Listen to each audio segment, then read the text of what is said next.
Assalamualaikum guys, kembali lagi dalam channel Ujang Fix It. Terima kasih korang yang selalu support Ujang dengan menghantar iDevice korang untuk Ujang repair. Hari ni Ujang ada satu iPhone 12 yang ada masalah network. Sebelum kita teruskan lebih lanjut, kepada yang belum subscribe dulu. Terima kasih. Antara common problem dekat iPhone adalah masalah network. Tak kira lah apa model, daripada iPhone 5 dulu sampailah ke yang terbaru 16 Pro Max pun masih ada masalah network. Untuk 17 Ujang belum pernah dengar lagi, tapi 16 pun ada masalah network.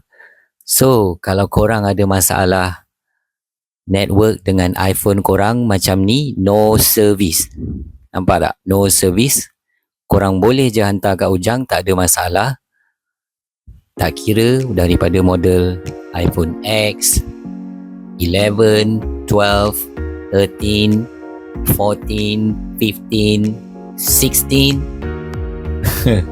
Kalau ada masalah network, korang boleh je contact Ujang dan insyaAllah Ujang akan tolong repair. Ok, untuk model ni kita dah check tadi, memang ada masalah dengan motherboard sebab modem firmware dia hilang. Kalau modem firmware hilang, bermakna phone ni dia tak baca EEPROM ataupun baseband CPU. Sekarang ni Ujang akan buka, pisahkan board ni sebab CPU dan EEPROM ada di bahagian bawah board. Ok, ni adalah RF board, network board. Kita akan fokus dekat sini, EEPROM dengan baseband CPU. First Ujang akan check dulu sama ada dia ada short circuit atau abnormal punya reading. Kalau Ujang tengok memang semuanya normal. Kalau kita dapat problem macam ni, biasanya adalah masalah connection between RF board dengan baseband CPU. So terus Ujang akan reball baseband CPU dia. Ok, kita dah keluarkan chip ni. Ni adalah baseband CPU.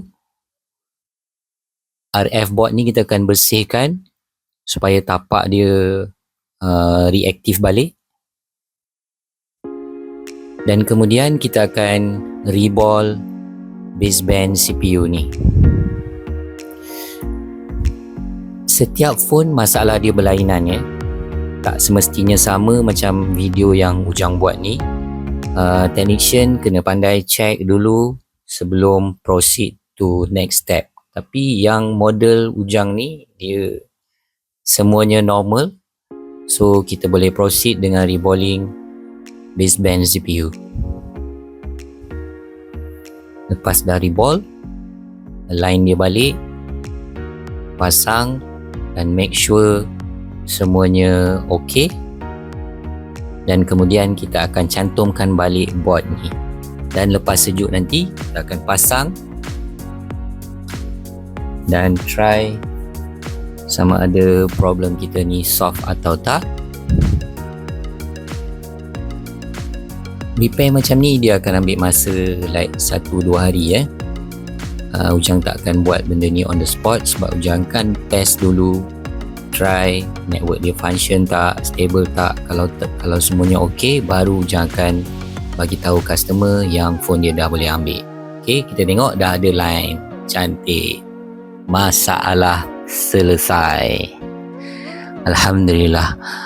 Ok, kepada korang yang nak hantar phone kat Ujang, korang boleh contact je Ujang. Kalau yang daripada luar Semenanjung Malaysia, Sabah Sarawak, korang nak post phone pun boleh, tak ada masalah. Contact Ujang dulu, jawab beberapa soalan. Kalau semuanya ok, baru korang post phone korang kat Ujang. Terima kasih kerana menonton.